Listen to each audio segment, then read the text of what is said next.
Hey everybody, welcome to another exciting episode of NC-17. My name is Josh, and today we have a phenomenal actress, singer, dancer. She does it all. We got Elizabeth Chamberlain. How are you doing today? Hi, I'm super well today. Thank you for having me on. Oh yeah, no problem. Thanks for coming on.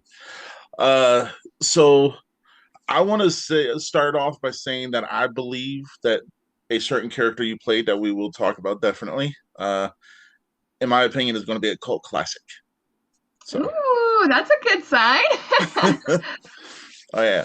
But before we get there, let's kind of go back a little bit. When you were younger, what really got you into wanting to do first singing, dancing, and acting?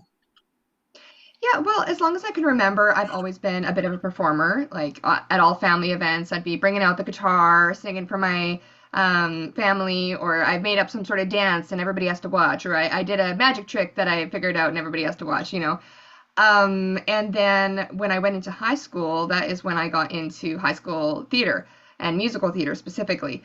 And I did that for the 4 years of high school that I did. And the drama teacher there, he recommended that I pursue this more. I don't stop, I do more of this.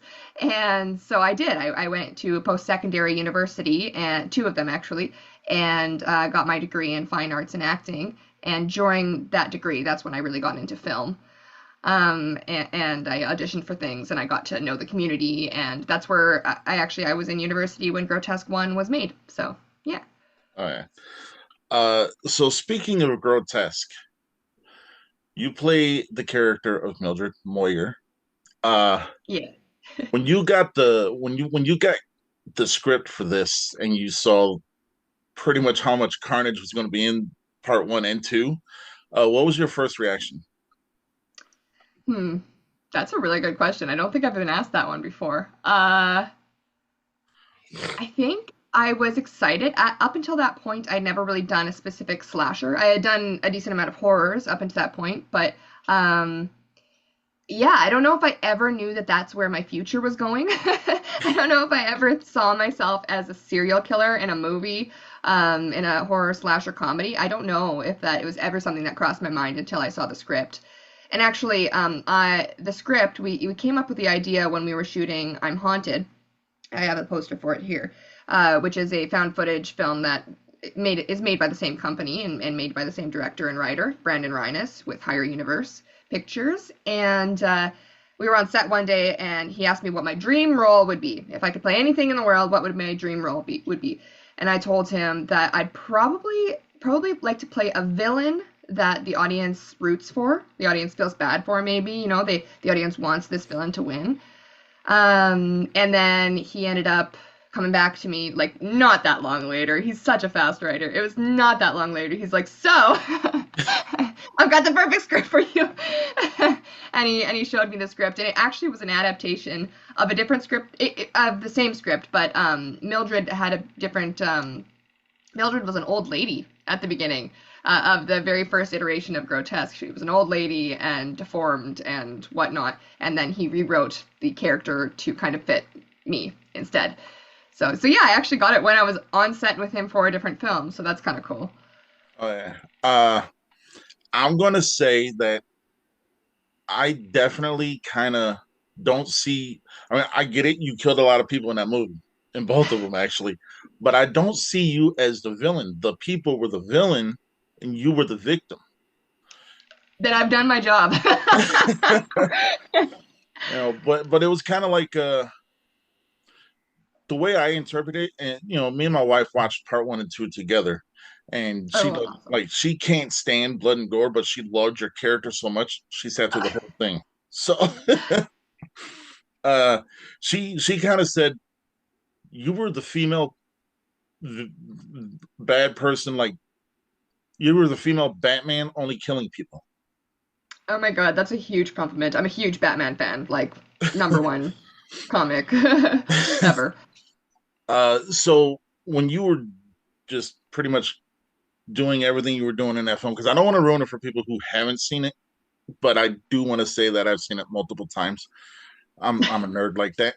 But what was your favorite scene that you filmed for part one?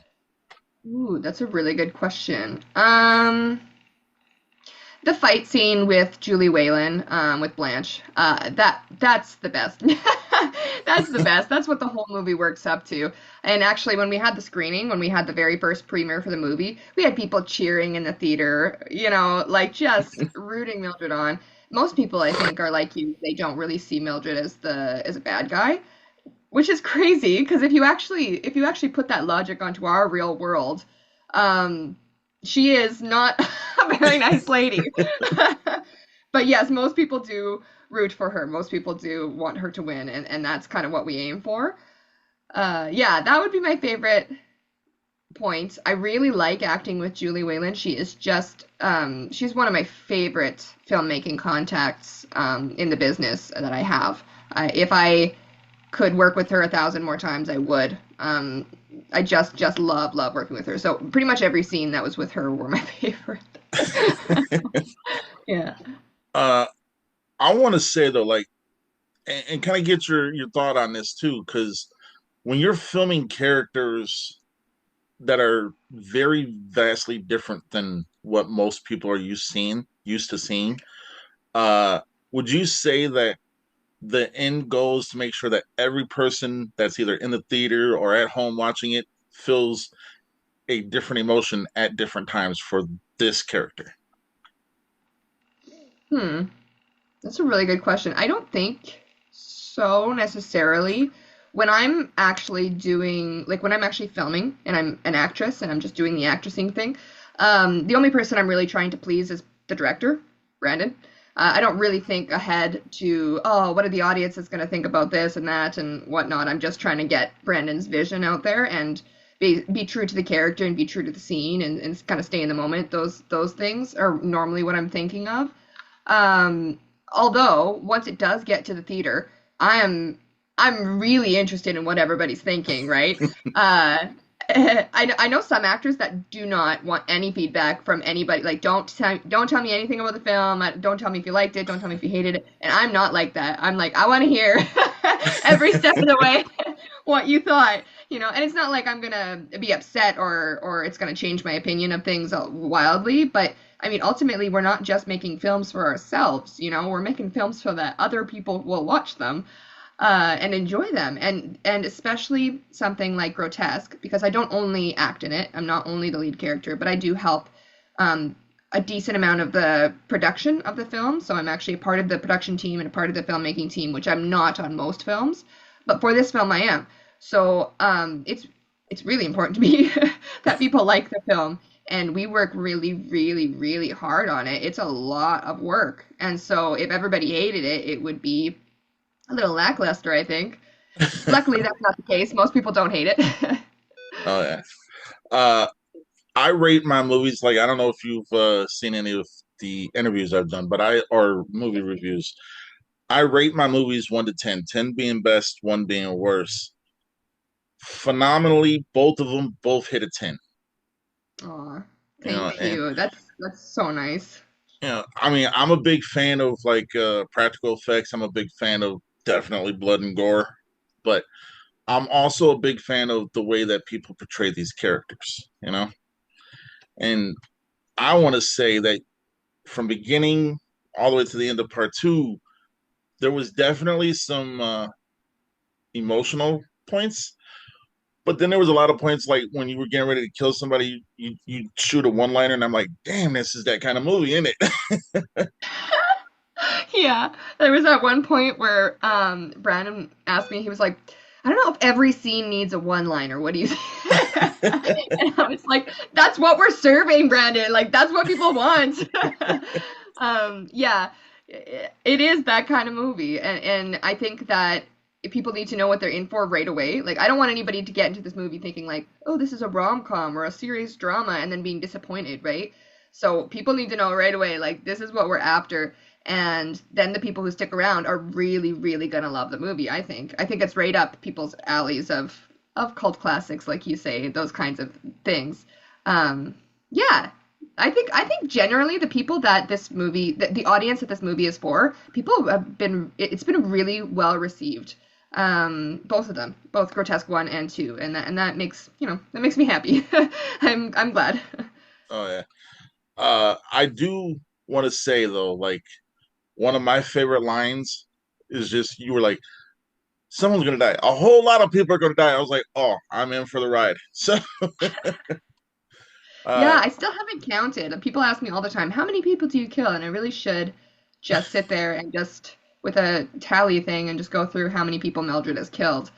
Because it's a lot. yeah. It's a lot, and it's not gonna stop anytime soon. Which brings me to the next question. Are we gonna see Mildred return? I hope so. I really hope so. I would like to make a whole whack of them. I don't see why not. I don't see why we can't make 10 or 20 of them. But I'd like to at least do three. Three was my goal at the beginning. Right when we started, I said this is going to be a trilogy for sure. We're going to have a trilogy. And if after the trilogy, nobody wants to do more, that's fine. But I want at least a trilogy, so I'm going to push really hard to get that possible. The thing is, it's all self-funded, right? We do have investors as well, but it's just like it's a lot of money out of our own pockets all the time, and it's not a lot of money back into our pockets to make the next one, right? And that is just the reality of indie filmmaking. That is not something that is exclusive to us. But if possible, I think almost everybody, if not everybody, who is on the Higher Universe team and the Grotesque team, I think everybody wants to make the third one. So we're going to try really hard to make that happen. Oh yeah. So let's kind of go over a few more things you've been in. For let's do the I'm Haunted. That's Mhm. one I haven't seen, which I do want to see. So if you can give us, I'm sorry, I've seen Grotesque so many times. It's like every time I go to look you up, it's just Grotesque. So That is uh, totally okay. That Grotesque is, I think, overall the thing I'm known most for. So most interviews I do, people want to talk about Grotesque most of the time, and I have no problem with that. It's also the character that I had been with the longest and the most and the deepest and whatever. So it's like sometimes people will ask me about like an obscure film I did 6 years ago, and like it was like a short film. I was on set for 2 days. It's like I don't remember anything, like I don't remember anything about that. But Grotesque, I do frequently talk about, and I do frequently revisit, and I have visited the character for a really long time, so I know a decent amount of it. That doesn't bug me at all. But I'm Haunted is a completely different snake. Honestly, it is. you get quite a few episodes in there, 62, Yes. if not more. Uh, so we'll get back to Grotesque, but I'm Haunted. Kind of give us a premise of who your character is and how it plays into the show. So, in I'm Haunted, I play Genesis Brady, and she is the main character for I'm Haunted 1, the first one.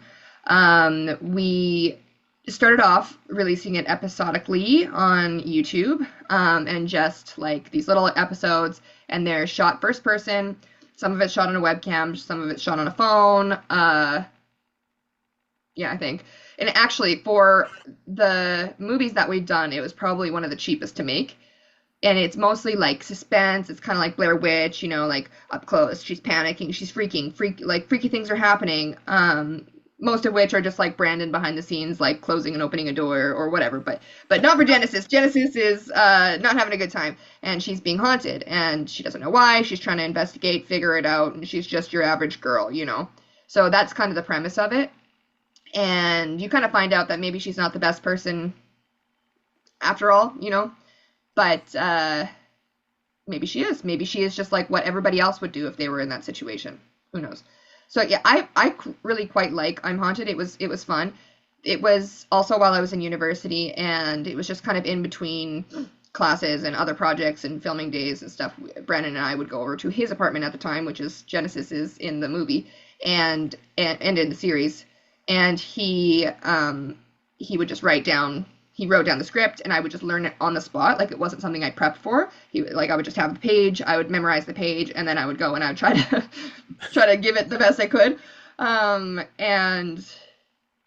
then that's what we did. And we raised a little bit of money, and we honestly didn't really even need it all. And it's funny because it's almost as popular as Grotesque in a lot of ways, and it was so much easier to make and just cheaper in general to make. And we have a huge cult following for that one as well. And yes, and I said series and movie at certain points. We did turn it into a movie. So, and that was always the plan from the beginning. We were planning to make it into a movie. And so what Brandon did, he's the editor as well, and he took all the episodes and he just like took the really like the most plot important things, and he crunched that into 80 minutes, 83 minutes, I think, yeah, for a full feature.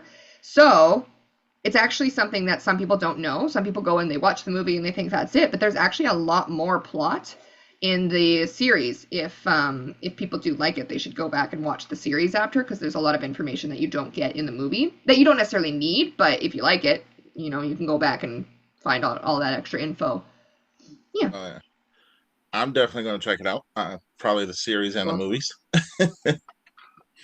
Uh, so let's go back to Grotesque because there's about 1,000 questions I have, but I won't ask them all because that'll be forever. So in part two, the body count definitely picks up. Yep.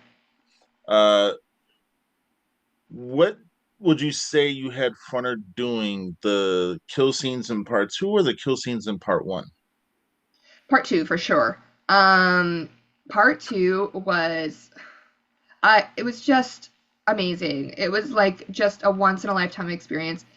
When we did the premiere, the in theater premiere for Grotesque 2, when Mildred puts on her black mask, when Mildred puts on the costume again, there was just a eruption of cheers in the audience. Everybody just lost they lost their minds.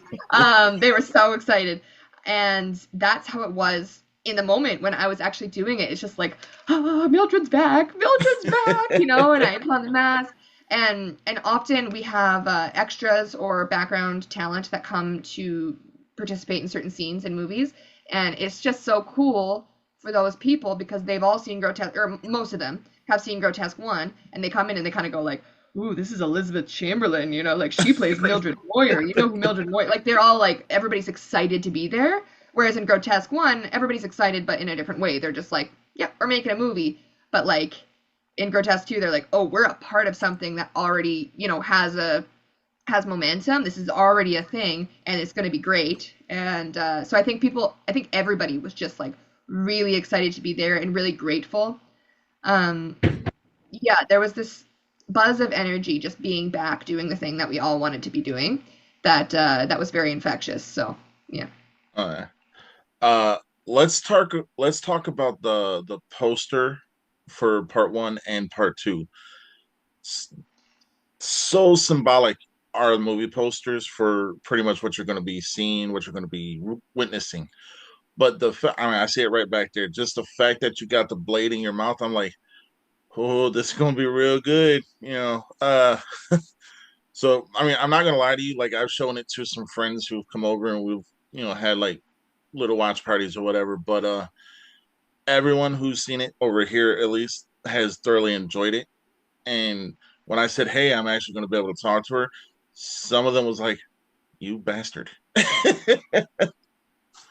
But That's funny. but being a cult classic, and this is one of the biggest compliments I can give, at least in my opinion. The one-liners are as sharp as when Freddy Krueger does it in Nightmare on Elm Street. You I know, appreciate that. Yeah. and I love a good one-liner, and I don't know, it's just the way you hit them, the way you delivered every single thing you've done was just phenomenal. So hats The off to you. one-liners are my favorite. They're so easy. Like they're easy to memorize. I don't have to be like sitting there doing a monologue or anything like that. They're easy to memorize. They're always fun. They get a chuckle, and they're just you just gotta be sassy. I don't know. They're good. There is a danger in them too. If you have too many one-liners, then you're like, is there a plot here or is this just. So there has to be a little bit of a story still, and you have Oh to yeah, switch it up a little bit. You can't just have a movie of only one-liners. And you also have to yeah, deliver them all a little different. You can't deliver them all exactly the same way, or that'll get boring. People just won't watch an hour and a half of that. I appreciate what you said about the posters. The first poster was made by Katie Gobert, if you're French, who is just a lovely lady. And the second poster I actually made. So I really appreciate that. You spend a lot of time on those kinds of things, and some people are like, yeah, it's a poster. And sometimes people are like, wow, like this is amazing. And I'm Oh gonna yeah, hopefully make the third poster as well. I want to anyway. oh yeah. Uh, I will say part two, albeit still in the same vein as part one, kind of took maybe more of a darker, sinister turn because of the whole cult thing. Yeah. And I mean when you were doing what you were doing, some of them I cheered. I was like, "You got what you deserve." Yeah. Yeah, yeah, that's what we want. Yes, Grotesque 2 definitely is a little bit more is a little darker than Grotesque 1. One of the reasons why we wanted to do the darker costume too, like Mildred's growing up and she's realizing things. In the first one, it's a lot more comedic in a way, but actually if you think about it is still pretty sad. But the second one is really sad. Like there's death, there's mourning, there's sorrow, and then she thinks that she's found something. She thinks that she's finally found her place in the world. She thinks she's finally found a home. She's found peace, those kinds of things. And then she realizes that it's all fake, and that makes her snap again. um, and then it just gets darker from there. And then everything she unravels is just like how awful. So I think the reality of Grotesque 2 is a lot more, and a lot more people are affected too. In Grotesque 1, she is pretty much the only one that gets bullied that way and in given that injustice. But in Grotesque 2, like it's a lot of people that get like she's saving people in a way too. It's not just her, right? Oh yeah. So yeah, it's more impactful, I think, Grotesque 2. Oh yeah. I think and correct me if I'm wrong, I think part two had more of a social outlook on it too, because if you really look at it, there are people out there that do try to take advantage. Hmm. And the reality is we all just need a Mildred in our life. We all need a Mildred in our life. You're right. I need a T-shirt that says that. Oh my god. That is really true. We do all need a Mildred in our life, but we do there are a lot of people who get taken advantage of, and there's lots of groups that do a very similar sort of thing. Like cults are real, Like Mm-hmm. obviously things are exaggerated in the grotesque universe, but also the basis of everything is very true. There is true basis. Bullying does happen. Cults do happen. People do get taken advantage of. People do on a certain level, exactly what happens in Grotesque 1 and 2. And so yeah, Mildred really she is a superhero in a way. At one point in one of the movies, the first one, she goes like superhero. 'Cause the guy says that she looks like a superhero, and she goes superhero. Like, come on, I'm not a superhero. I have a bloody knife and a mask and whatever. What part of this screams superhero is what she says. And in my head, I'm thinking, you are a superhero, Mildred. Like, especially in Grotesque 2, she saves a bunch of people's butts. Yeah. Yeah. She has a little bit of a strange means doing it, but she does. Oh yeah. It I want to ask, when you were done with part two and everything was, like finished, and you were able to take a step back and you know, kind of reminisce on what you just previously done. Was there one specific moment throughout the filming of part two or even part one to where you was like, this is what we were going for? Hmm. For the filming of it, this is what we're going for. Hmm. Your questions make me think. Like, that is interesting. Um, I don't know. I feel like the scene that I think of like the most, and I don't know why I think of the scene the most, is when we were outside of the church and we're shooting. Like Julie's chasing me, um, and she's chasing me, and then she stops, and then she yells at me, and she goes like, "Mildred, you get back here!" She calls me a bunch of profanity things, and then she turns and she sees like the religious family standing there, and she's like, "Oh, hi!" Like. I don't know why I always think of that scene, but for some reason, like that was kind of towards the end of our filming, and I remember thinking, like looking around at everybody on set and just thinking, this is coming to an end, like, that's not good. Like, I want to do more of this.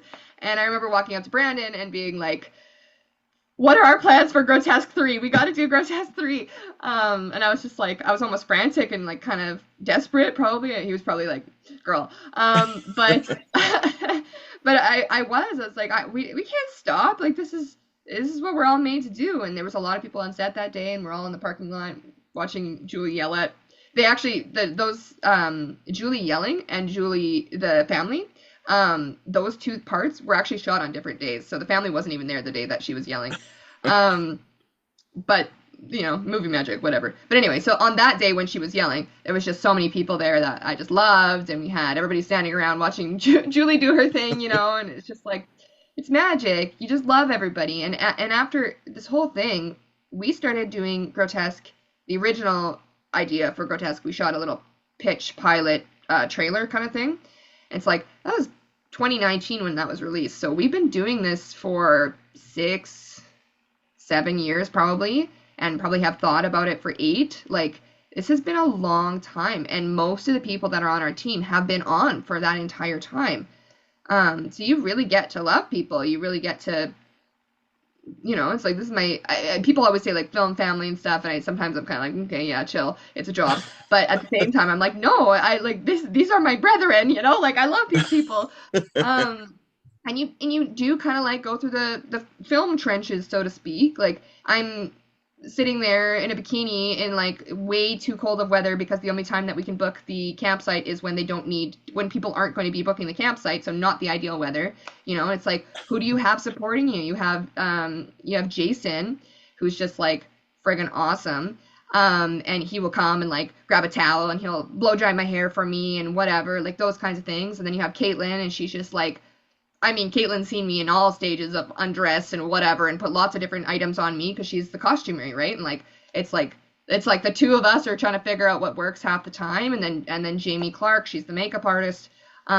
She's one of the first prosthetics that she put on my nose, I had like a reaction to. I had a literal allergic reaction to, and she's just like, okay, well, we got to figure this out, and then she's getting really close up and trying to put on a new prosthetic onto like a reacting face or whatever without making it worse and stuff. It's like you get really close to these people. And Brandon, he writes for me.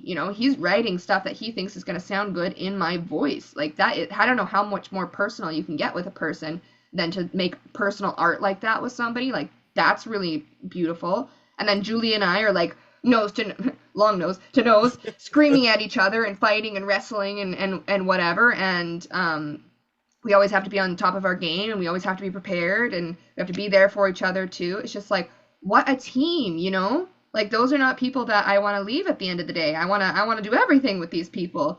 So yeah. And that scene when we were coming to the closing of filming Grotesque 2, I was pretty emotional. I was like, you guys, I want to do 10 more of these. What do you mean we have to go home? Oh yeah. So. There was one scene. Again, I don't really want to spoil anything, but I have to talk about this. There was one scene that you always hear, like the bullies always putting someone's head in a toilet. And there's that Yep. one scene where I was like, "There's a toilet, someone's head's going in it." So, Yeah. that was phenomenal. I mean, so much, like I said, so much social commentary behind both films because this stuff does really happen. But I mean, for all those people out there who have seen it, I 100% would love to be able to say that they all enjoyed it. I know I enjoyed it. My wife enjoyed it. A small group of my friends enjoyed it. But when you're out and about and people see you, do they ever come up and say, "Hey, you played Mildred" and stuff like that, or Oh no? yeah, all the time. I do get recognized a lot, especially in Edmonton where the film was made. I get recognized a lot there. I do get recognized other places too. I get recognized in my hometown a lot more than I used to. Um, I get recognized everywhere I go. I don't like I still have a decent amount of anonymity. I can go to most places and I don't get recognized, and I actually do appreciate that because there are days where I just like I'm here to get my groceries, you know. I'm not here to party all the time. But I also really do appreciate it when people say that, when they come up to me and they go like, "Oh, I saw you in this thing," or "I heard about this," or "I saw you in the newspaper," or whatever it was. Like I want to hear that. I want to hear that people are actually seeing the stuff I'm in, you know. And some people have told me that they were just like too shy to say anything to me. I'm like, oh, like girl, come on. Like that's okay. Like I'm certainly not doing movies because I'm afraid of being in the public eye. Like come up to me anytime, you know. Um, it's certainly not a problem at all. I got my phone fixed the other day. My battery was dead in it. I got a new battery replaced, and the guy was like, "You're Mildred Moyer." So I was like, I am, yes. I was like, do I get a discount? No, I didn't get a discount. But he said the weirdest thing too. He said, wow, like it's so cool seeing you in person. You look so different. You really slimmed down, is what he said. And I was like, I've been the same weight since the 11th grade. I don't know exactly. I was like, so I don't know what that meant, but that was an odd thing to say. Nobody has ever said that to me before. They do say the camera adds a couple pounds, so I don't know. I didn't take it personally, but it's just most people don't say that. Most people talk about the film, or they just ask for an autograph or a picture or a selfie or whatnot, or just tell me how much they liked the film or who they've shown or how many times they've watched it, etc. So I really appreciate that when people do that. I don't want anyone to ever feel like they can't come up to me and say that they appreciated a movie I was in. Like that's the goal. That's the goal. So All please right. do. Uh, I do want to talk about another film you were in because I just saw that they're actually making a sequel to it. Desert Fiends. Yes. You play Missy. Again, another one I haven't seen. Can you kind of give a brief synopsis of what that film is? I think the title pretty much speaks for itself, but and then kind of Yes. how and how your character plays into that. Yeah, that's something I do love about like cult classic-y horror-y kind of movies is you totally get what you're expecting in the title most of the time. It's like grotesque. Yeah, or I'm haunted. Yeah, it's about a haunting. Or Desert Fiends. Geez, I wonder what that's about, you know? So Desert Fiends is really cool. It's actually the first film that I was hired for in the United States, which is awesome. So that was a huge thing for me. I ended up not being the first one I filmed there. I got hired there first, but then I ended up filming Alien Storm before Desert Fiends. But I actually got hired for Alien Storm second. Not that that matters. Desert Fiends, the genius mastermind behind that is Sean C. Phillips. He had a YouTube channel that I never knew about until I heard about him for this film. But it's Cool Duder, and when I went, and he did like movie reviews, and he's just a movie like mastermind, like I said, and nerd as well. And when I ended up getting hired and I posted about it, I had several people message me and be like, "Oh my God, like you're working with Cool Duder. Like I've been following his YouTube since 2019 or whatever, you know, like they're just like all obsessed with this." So I didn't even know he really had a YouTube following like that. But I think that's kind of where he started out. I think he just started out making little skits for his channel with his friends, and then it ended up making, full features in mostly done in Las Vegas. He's not actually living there, but that just seems to be where he makes most of his films. So, Desert Fiends, we just had the worldwide premiere for that not too long ago, a couple months ago, in Las Vegas, and that was pretty fun. That was a I love movie premieres. They're just so fun. The energy is so unlike like when you just go to the theater and watch whatever. Movie premieres for indie films are nuts. People go crazy. They go wild. If you're a movie fanatic, you need to go to one. Don't just wait till it's, on streaming because you're gonna miss out like some of the best movie watching you've had in your life. Um, and Nicole, I would be remiss to not mention Nicole Butler. Nicole Butler is like some of the best kind of people that you meet in your life. Like she is just so handy. She helps out all the time. She is just so sweet, and she really is a passionate lady. She is somebody who's not going to just sit there and let everybody else do the work. She's going to get her hands dirty. She's going to get in there. And she's also like she's lived like a bazillion different kinds of lives. Like she was in the military and in a police force and you know all these different things. And she's a mom and she does film now, I guess. I don't know. And she is just a wonderful person to have on her team. And I have a personal connection with her because she and I have just like helped each other out a lot. We befriended each other quite closely and have helped each other out a lot in our filmmaking process. So she's a wonderful lady. And so the two of them have really tag teamed a lot of filmmaking stuff. And for Desert Fiends, that was very true. So they hired me for the role of Misty. Everybody says Misty, but it was supposed to be Missy, just no T in there, Missy. And she is a delinquent. Basically, there's this concert that's happening in the desert, this big concert. Everybody's going to it. And she's a delinquent. She doesn't have money. She doesn't have the money for tickets or whatever. So her and her four other friends, we called each other the Furious Five or whatever, but that's not what we were called in the movie. We just called each other that. The five of us, the five delinquent characters, we're supposed to be sneaking into this concert, and we're trying to figure out how to do that. And then once everybody gets into the concert and the concert's going on, these fiends, these mutants from the desert end up showing up at this concert and murking everybody, killing most people anyway. So when I first got cast for this film, Sean suggested that I had watch The Hills Have Eyes, and because I'd never seen it, and he's like, "This is very much The Hills Have Eyes is what we're going for with the mutants." And I was like, "Okay," so I watched it, and it's like totally the same genre. So clearly that is very heavily inspired by The Hills Have Eyes, and people who didn't even know that often say that in reviews of the film. They're like, "Oh, this is like The Hills Have Eyes 2.0." And it's like, yeah, it's exactly what it is. I think Sean likes to write things that he grew up with. You know, he's like, I grew up with this and I want to make this someday. And now that he's doing it, he pulls from a lot of these kind of movies that he just, has loved for a really long time. I really liked working with them. My role in that one was decently small, but it was the first time I had worked with them. They continued on to make a film called Skate to Hell, which has not been released yet. And I play one of the lead roles in that one, because they enjoyed working with me so much in Desert Fiends. And that one's a bit different. All right. We're kind of coming to the end of the show. I'm going to give you the floor for the next couple minutes. You can plug your socials where people can or cannot reach out to you. That's up to you. You can tell everybody where they go watch your movies, and just kind of be able to keep track of what you got coming out and stuff like that. Awesome. Thank you. Yes. So please do reach out to me unless it's something creepy. I just don't reply to those ones. So if you message me and I don't reply to you, that's probably a signal that it was not appropriate. But other than that, yeah, reach out to me. Absolutely. I mean, that's most of the jobs that I get, or the connections I make, or the fans that I get, is because people reached out to me or talked to me.